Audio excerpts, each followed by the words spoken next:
ఓం నమో వెంకటేశాయ. రథసప్తమి రోజు 7 తెల్ల జిల్లేడు ఆకులు తుంచుకొని వచ్చి స్నానానికి ముందుగా మంచి నీళ్ళతో కడిగి రెడీగా ఉంచుకోవాలి. మొత్తం 7 ఆకులు. తెల్ల జిల్లేడు ఆకులు అయినా పర్వాలేదు, చిక్కుడుకాయ ఆకులు అయినా పర్వాలేదు.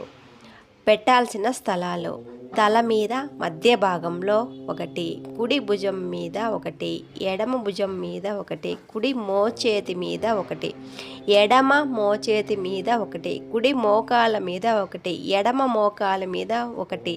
మొత్తం 7 ఆకులు.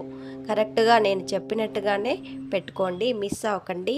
మీకు అర్థం కాకపోతే, మర్చిపోయేట్టుగా ఉంటే ఈ వీడియోన డౌన్లోడ్ చేసుకొని అక్కడ ప్లే చేసుకొని ఉంచుకొని పెట్టుకోండి. ఇలా పెట్టుకొని స్నానం చేస్తే సూర్యదోషం తొలగుతుంది, శరీరంలోని రోగాలు తగ్గుతాయి, పూర్వజన్మ పాపక్షయం కలుగుతుంది.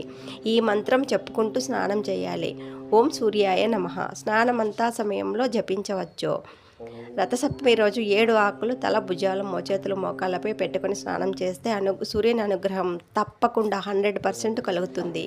ఈ వచ్చే ఆదివారం రథసప్తమి జనవరి 25, 2026 సంవత్సరం తప్పకుండా చేసుకుంటారని సూర్య భగవాన్ ఆశీస్సులు మనకందరికీ కావాలని మనస్ఫూర్తిగా కోరుకుంటున్నాను.